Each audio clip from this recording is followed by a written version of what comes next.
Calcium carbide ও পানির প্রক্রিয়ায় পরীক্ষাগারে অ্যাসিটিলিন গ্যাস প্রস্তুত করা হয়। 500 গ্রাম ক্যালসিয়াম কার্বাইড থেকে উৎপন্ন অ্যাসিটিলিনের ভর ও এসটিপিতে আয়তন বের করো। ক্যালসিয়াম কার্বাইড এবং পানির বিক্রিয়ায় অ্যাসিটিলিন গ্যাস প্রস্তুত হবে।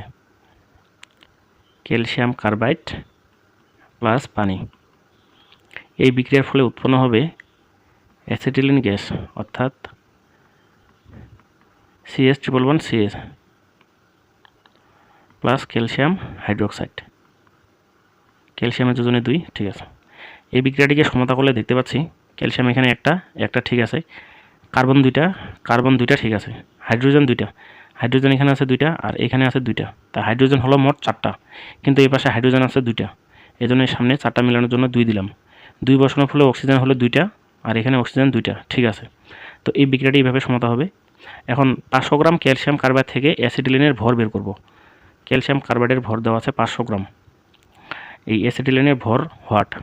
ক্যালসিয়ামের ভর 40, কার্বনের ভর 12 ইন্টু 2, 24 আর 40 হবে 64 গ্রাম। আর এখানে কার্বন 2টা, এই জন্য কার্বনের পারমাণবিক ভরের সঙ্গে 2 গুণ, হাইড্রোজেন 2টা, এই জন্য হাইড্রোজেনের পারমাণবিক ভরের সঙ্গে 2 গুণ, 26 গ্রাম। যেহেতু আমরা ভর বের করবো, আমরা লিখতে পারি 64 গ্রাম ক্যালসিয়াম কার্বাইড হতে অ্যাসিটিলিন উৎপন্ন হয় 26 গ্রাম অ্যাসিটিলিন।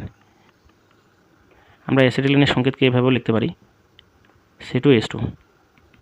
অতএব 1 গ্রাম ক্যালসিয়াম কার্বাইড থেকে উৎপন্ন হবে 26/64 গ্রাম।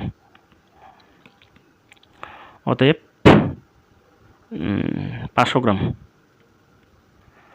গ্রাম ক্যালসিয়াম কার্বাইড থেকে উৎপন্ন হবে 26 গুণন 500/64। তো ফলাফল হবে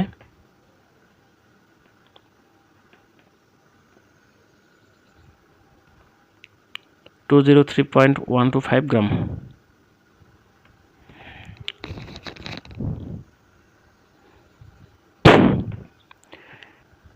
অ্যাসিটিলিনের এসটিপিতে আয়তন কত হবে? আমরা দেখতে পাইলাম যে অ্যাসিটিলিন উৎপন্ন হবে 203.125 গ্রাম, আর অ্যাসিটিলিনের আণবিক ভর এখানে বের করা আছে 26 গ্রাম। এরপরে আমরা মূল সংখ্যা বের করব W/m দিয়ে। W এর মান আছে 203.125 আর আণবিক ভর হচ্ছে 26, 7.812 মোল। তো আমরা জানি এসটিপিতে 1 মোল পরিমাণ কোনো গ্যাসের আয়তন 22.4 লিটার। এসটিপিতে 1 মোলের আয়তন 22.4 লিটার। অতএব 7.812 মোল এর আয়তন হবে এই মানটার সঙ্গে গুণ 7.812 লিটার। তো গুণ করলে হবে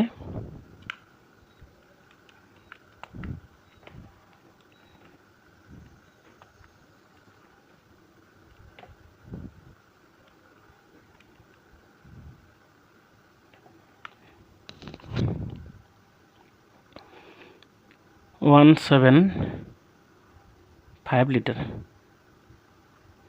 এটাই অ্যান্সার, হ্যাঁ।